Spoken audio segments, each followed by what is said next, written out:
invito cordialmente, por favor, a que entremos a Mateo capítulo 15, a partir del versículo 21. Mateo 15, versículo 21, un pasaje muy conocido, pero hago de una vez la aclaración: el propósito de esta enseñanza no es atacar a los apóstoles, a los seguidores de nuestro Señor Jesucristo. Simplemente vamos a tomar unos aspectos de su humanidad y ponerlos en nuestra vida para ver en qué coincidimos, en qué cosas podemos mejorar. Entonces aparece como título La fe de la mujer cananea, versículo 21. Saliendo Jesús de allí, se fue a la región de Tiro y de Sidón. Y aquí una mujer cananea que había salido de aquella región clamaba, diciéndole: Señor, hijo de David, ten misericordia de mí. Mi hija es gravemente atormentada por un demonio. Pero Jesús no le respondió palabra. Entonces, acercándose sus discípulos, le rogaron diciendo: Despídela, pues da voces tras nosotros. Hasta ahí la lectura, hermanos. Si el tiempo me da, terminaremos ahí. Entonces, quiero hacer una pequeña panorámica sobre estos versículos que hemos leído. Tiro y Sidón pertenecían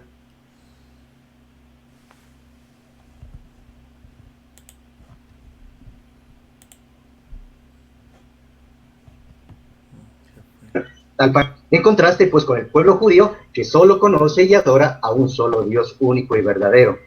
El Señor Jesucristo siempre estuvo en territorio judío, pero esta vez se aleja y va a territorio de los gentiles. ¿Por qué fue hacia esa región? Pues ya vamos a ver qué fue lo que pasó con esta mujer cananea. Decir mujer cananea, el énfasis es hablar de una mujer pagana, hermanos. Entonces el Evangelio nos enfatiza en que era una mujer pagana.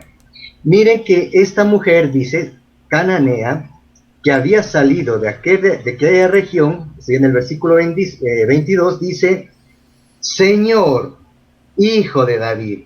Entonces esta expresión que esta mujer utiliza de Señor en el griego es la palabra kurios, que significa supremo en autoridad, controlador, Señor, soberano, ungido, amo, Cristo, Dios dueño. Es decir, ahí reconoce su divinidad con esa palabra kurios, y también reconoce su humanidad al denominarlo hijo de David.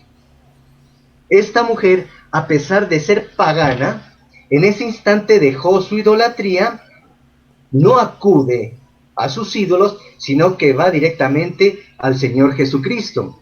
Entonces vemos aquí una misericordia de Dios en esta mujer, que la lleva prácticamente a su hijo. No acude a los discípulos, va directamente tras del Mesías, pidiendo por misericordia. Esta palabra misericordia, en esta parte del texto, viene del griego eleo, que significa compasivo, alcanzar misericordia. Pero dice la mujer: ten piedad de mí. No dice: ten misericordia de mi hija. Es decir, Señor, yo estoy tomando el dolor de mi hija y lo hago mío, con el propósito, lógicamente, era para conmover al Señor. Mi hija está gravemente, dice, atormentada por un demonio. Se ve lógicamente que la niña tenía una serie de expresiones, pues que fue fácil identificar que ella había sido poseída por un demonio. Entonces, en el versículo 23 dice: pero Jesús no le respondió nada. Él se queda calladito, y ahí viene la primera prueba para esta mujer. Acude al Todopoderoso, acude al Señor. Lógicamente la fama de nuestro Señor ya se había regado por todas partes, pero él no le dice absolutamente nada.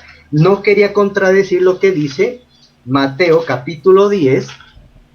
Vamos a pasar por varios versículos, hermanos. Entonces, Mateo 10:5, que dice: a estos dos envió Jesús y les dio instrucciones diciendo: por camino de gentiles no vayas, y en ciudad de samaritanos no entréis.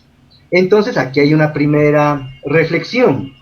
Cuando no hay respuesta de parte del Señor, hermano, nosotros no debemos rendirse. Demos un saltico, por favor, a Lucas al Evangelio de Lucas, capítulo 11, Lucas 11, versículos a partir del versículo 9. Lucas 11, 9 dice: Yo os digo, pedid y se os dará, buscad y hallaréis, llamad y se os abrirá, porque todo aquel que pide recibe, y aquel que busca halla, y al que llama se le abrirá. ¿Qué padre de vosotros, si su hijo le pide pan, le dará una piedra? ¿O si pide pescado, en lugar de pescado, le dará una serpiente? Entonces, la primera motivación es a no desistir, a no desistir. El Señor no le responde. Entonces, siguiendo con la segunda parte de este versículo 23, de aquí es donde empieza la parte que quisiéramos un poquito más de enfoque. Dice: entonces, acercándose sus discípulos, le rogaron, diciendo: despídela, pues da voces tras nosotros. ¿Qué vemos en esta parte, hermanos? Algo como de falta de misericordia de estos discípulos, ¿no es cierto? Ven a una mujer clamando: Señor, por favor, ayúdame, ten misericordia de mí, con palabras tremendas.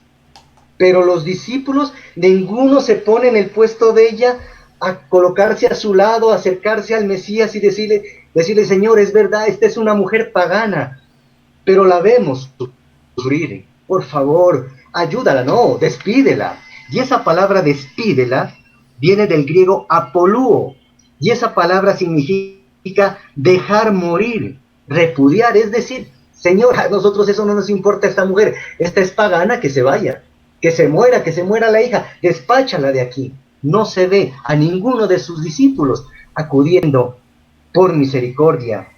Y ahí pienso en nosotros, hermanos, como creyentes, en esta vida, en estos momentos, como vemos el padecimiento de la gente. Yo puedo mirar a una persona recogiendo de la basura, pero ¿qué me conmueve a mí? A decirle: sí, pobrecito, qué pena, ¿no? Qué lástima. O me mueve a mí a moverme, ir a mi casa, tal vez de lo poco que tengo, sacar algo y compartirlo. Vemos también, hermanos, lo que pasó con el COVID-19 en el norte de Colombia. ¿Se acuerdan cuando surgió la noticia que en las cárceles de Colombia llegó el COVID? ¿Qué pudo haber pasado por nuestras cabezas, hermanos, nosotros como creyentes en el Señor Jesucristo? Señor, por favor, hicimos una oración, tal vez hice yo una oración. Señor, ten misericordia de ellos. Son hombres que están pagando por sus delitos. Que tengan la oportunidad de conocerte, Señor. Manda de tus obreros a esas cárceles. Levanta de ahí gente para que escuchen el mensaje de salvación. Tienen derechos a ser perdonados. Tienen derecho a rehacer su vida. Tienen derecho a nacer de nuevo como lo hemos hecho nosotros. O simplemente pudo pasar por nuestra mente, hermanos: esa gente, esos son malvados, ahí hay pedófilos, ahí hay asesinos, ahí hay violadores, ahí hay ladrones, ahí hay sicarios, tantas cosas. ¿O está en el anhelo de nuestro corazón realmente buscar la salvación de las almas? ¿O será que dentro de nuestro corazón también hay palabras de falta de misericordia? Y decimos: no, pues si se mueren, problema de ellos, están en la cárcel, son gente mala. Pero a veces no recordamos, hermanos, que nosotros, si no es por la gracia de Dios, estuviéramos haciendo cosas peores. Pasemos, por favor, los invito a Lucas, capítulo 9, versículo 51 en adelante. Lucas 9, 51.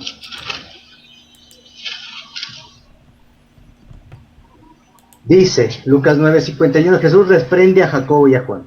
Cuando se cumplió el tiempo en que había de ser recibido arriba, afirmó su rostro para ir a Jerusalén, y envió mensajeros delante de él, los cuales fueron y entraron en una aldea de los samaritanos para hacerle preparativos. Mas no le recibieron, porque su aspecto era como de ir a Jerusalén. Viendo esto, sus discípulos Jacobo y Juan dijeron: Señor, ¿quieres que mandemos que descienda fuego del cielo como hizo Elías y los consuma? Entonces, volviéndose él, lo reprendió diciendo: vosotros no sabéis de qué espíritu sois, porque el Hijo del Hombre no ha venido para perder las almas de los hombres, sino para salvarlas.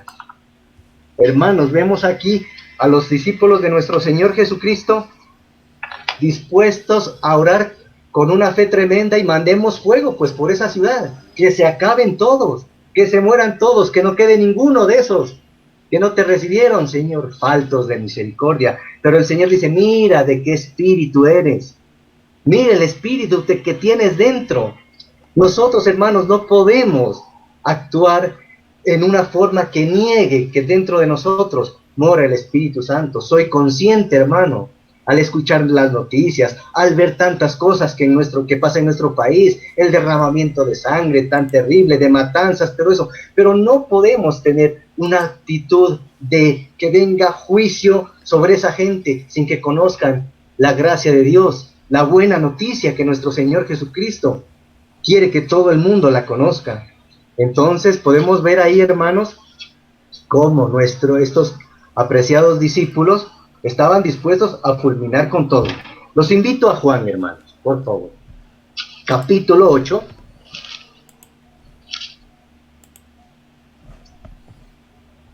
A partir del versículo 1. La mujer adúltera. Bueno, versículo 1. Y Jesús se fue al monte de los olivos, y por la mañana volvió al templo, y todo el pueblo vino con él. Y sentado él les enseñaba. Entonces los escribas y los fariseos le trajeron una mujer sorprendida en adulterio, y poniéndola en medio le dijeron, maestro, esta mujer ha sido sorprendida en el acto mismo de adulterio, y en la ley los mandó Moisés a apedrear a tales mujeres. ¿Y tú pues qué dices? Mas esto decían esto decían tentándole para poder acusarlo. Pero Jesús, inclinando hacia el suelo, escribía en tierra con el dedo. Aquí, hermanos, vemos cómo es llevada esta mujer para que sea sentenciada y lapidada.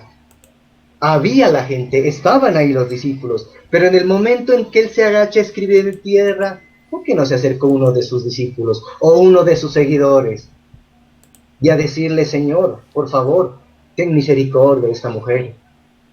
¿Será posible que muera apedreada? Y además hay una falla, Señor. Están trayendo solo a la mujer. Y el hombre que estaba con ella, ¿por qué no lo traen aquí? Aquí hay algo raro, ¿no, Señor? Nadie acude por ella. Pero nuestro Señor escribe en tierra y ya saben lo que pasó.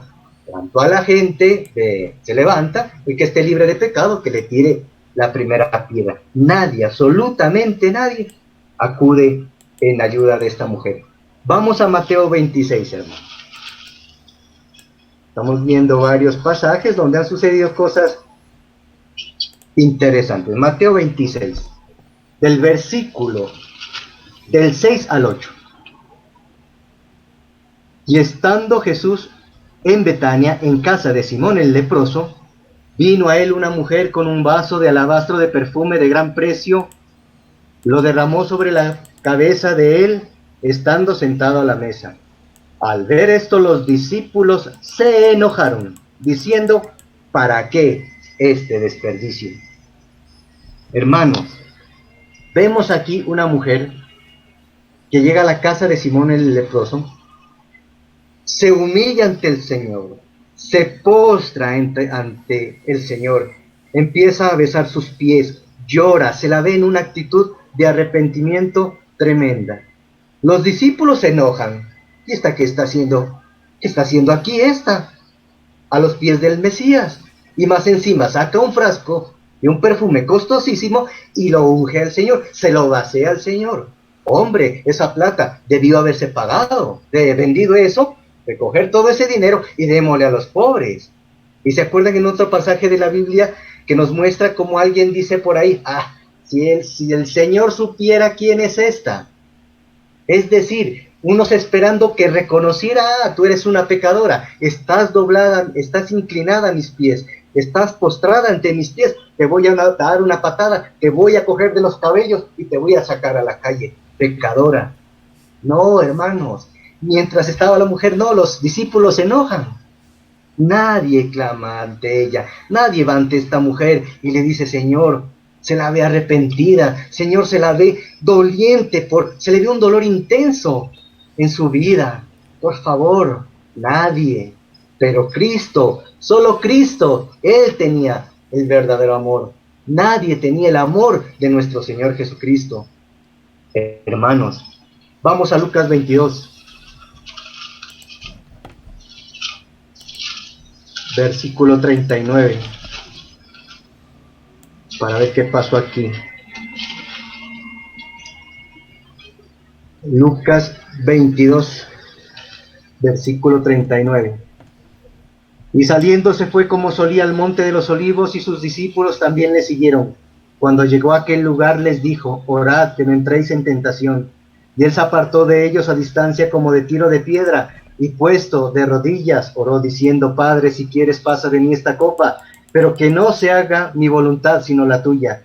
Se le apareció un ángel del cielo para fortalecerle. Estando en agonía, oraba más intensamente, y era su sudor como grandes gotas de sangre que caían hasta la tierra. Cuando se levantó de la oración y vino a sus discípulos, los halló durmiendo por causa de la tristeza. En este pasaje vemos, hermanos, como nuestro Señor les había dicho a sus discípulos: acompáñenme en oración, por favor, estén despiertos. Lo que viene, Él había pasado la cena del Señor, había anunciado muchas cosas. Pero ¿qué pasa? En ese momento, los discípulos se duermen. Nadie lo acompañó a nuestro Señor Jesucristo en oración, pero el Padre ama tanto a su Hijo que le dice: hijo mío, no te preocupes, tus discípulos están dormidos, no te preocupes, te mando un ángel para fortalecerte. Vino el ángel y la fortaleció. Hermano, en nuestras vidas siempre clamamos por oración para nosotros, entre hermanos, los invitamos, hermanos, a una oración, etcétera, etcétera. Puede suceder el caso que nosotros, gracias a Dios, las oraciones las hacemos en el momento, pero hay oraciones que se las piden, se le pide a los hermanos que en la semana se acuerden de orar por X o Y motivo. Pero, hermano, lo que nos enseña el Señor hoy: no dejemos para la noche, hermano, un momento de oración, porque nos puede coger la noche y yo puedo pensar: sí, qué triste, realmente mi hermano necesita que lo acompañe en oración, lo voy a hacer esta noche, pero resulta que la carne y el sueño me matan y me ganan, y cuando llego allá puedo hacerlo en la cama antes de acostarme, pero el sueño me mata, me dormí, no cumplí con mi función. Pero sí, lo que sí estoy seguro es que el Eterno, así nadie me acompañe en oración, Él sí escucha mis oraciones, porque Él no se cansa, hermano. A nuestro Señor no lo cansa ni lo domina el sueño. Así es de grande nuestro Dios, de misericordioso. Vamos a Marcos, hermanos. Como pasa el tiempo de verlos. Marcos 10, 13 al 16. Marcos 10, del 13 al 16. Le presentaban niños para que los tocase, y los discípulos reprendían a los que les presentaban.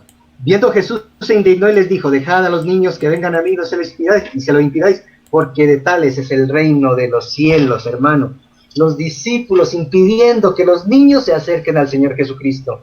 En estos tiempos, hermanos, a los niños los están alejando de Cristo. El mundo no quiere que los niños conozcan al Señor Jesucristo. Los discípulos impidieron. El Señor se enoja: dejad que los niños vengan a mí, porque de ellos es el reino de los cielos.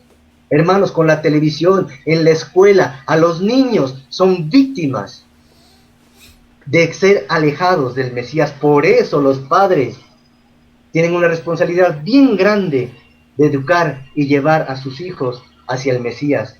Y los que son abuelos también tienen el derecho y la obligación, hermano, de a sus nietos compartirle la palabra de Dios, porque sería un acto egoísta. Yo tengo la salvación y mis nietos, ¿les gustaría que sus nietos y sus hijos se vayan al infierno? Hoy, hermanos, pasan cosas terribles en contra de los niños. Vamos, entonces, por favor, regresemos a Mateo 15, 24. Entonces, prosigamos con estos últimos versículos de Mateo 15. Dice: él le respondió y dijo: no soy enviado sino a las ovejas perdidas de la casa de Israel. El Señor vino primero por su pueblo. Versículo 25. Entonces ella vino y se postró ante él diciendo, Señor, socórreme. Se puede pensar que en ese momento la mujer se postra ante el Señor, socórreme, lo iba a enternecer y de pronto él iba a actuar. Pero ¿qué resulta? Respondiendo él le dijo, no está bien tomar el pan de los hijos y echarlo a los perrillos. Mire, cuando un judío a alguien le llamaba perro, era un insulto. Era un insulto. Entonces miren cómo es esta mujer en este versículo, nos muestra que la mujer no se ofende. Pudo haber dicho, no, maestro, vengo a ti, vengo a tus pies, y tú más encima me insultas. No, yo mejor me voy. No, ella aguanta, hermano. A veces la palabra del Señor nos exhorta. Entonces nosotros no podemos, como creyentes en el Señor, pensar que puede ser un hermano que me está echando unas sátiras y yo renunciar a los caminos del Señor. No, no, no, de ninguna manera, hermanos. Entonces ella acepta esa condición. Sí, la acepta esa condición. Y no se va. Al contrario, ella le dijo en el versículo 27, sí, Señor, pero aún los perrillos comen de las migajas que caen de la mesa de sus amos. Entonces imagínense, le dice, yo no te pido de lo que no me pertenece, solo te pido que tengas compasión de mí. Y en el versículo 28, entonces respondiendo Jesús le dijo, oh mujer, esta parte me gusta mucho esta expresión, oh mujer, grande es tu fe, hágase contigo como quieres. Ese oh mujer me da a entender como que el Señor sintió una satisfacción porque soportó esas pruebas. El Señor la estaba probando, no desiste. Entonces le dice, qué fe tan grande tienes, no eres de mi pueblo, eres una pagana, pero ¿sabes qué? Tu hija ya está sanada, ya expulsé el demonio. El Señor no se ve haciendo una oración para expulsar el demonio. Ahí vemos la potencia de Cristo. Fue en un momento, ve a tu casa, la niña ya está sana. Qué grande y maravilloso es nuestro Señor, que nos ha acogido a nosotros, paganos, cuando estábamos arrodillados ante ídolos muertos. Todo es por misericordia de Dios, hermano. Todo es por amor que ha tenido Dios hacia nosotros de presentarnos a su Hijo bendito. Entonces, hermano, yo quisiera que concluyéramos con lo siguiente. Como creyentes, poner en práctica la misericordia, que no sea una misericordia de palabras. Saber que el no creyente en Jesucristo está muerto espiritualmente y necesita ser tratado con misericordia. Ve ante Dios, preséntale tus peticiones, pero primero exalta su nombre y su grandeza. Esperar con fe y confianza los tiempos del Señor y su respuesta, que puede ser afirmativa o negativa.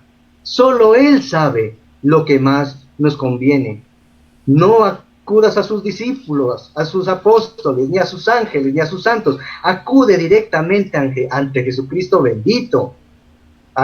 El Espíritu Santo es el que nos ayuda a pedir correctamente. Ahora somos sus ovejas. El Señor es nuestro pastor. Sí tengo a quien acudir. Señor, socórreme. Necesitamos de nuestro Dios en cada instante de nuestra vida. Señor, no soy digno, pero tú eres bondadoso. Aunque no somos judíos, tú nos has adoptado como hijos tuyos. No nos has dado las migajas. Nos diste lo más grandioso, a tu Hijo bendito, nuestro Señor Jesucristo. Señor, danos esa fe que a ti te gusta, para que nuestras peticiones sean cumplidas conforme a tu santísima voluntad. Que el Señor bendiga tu palabra.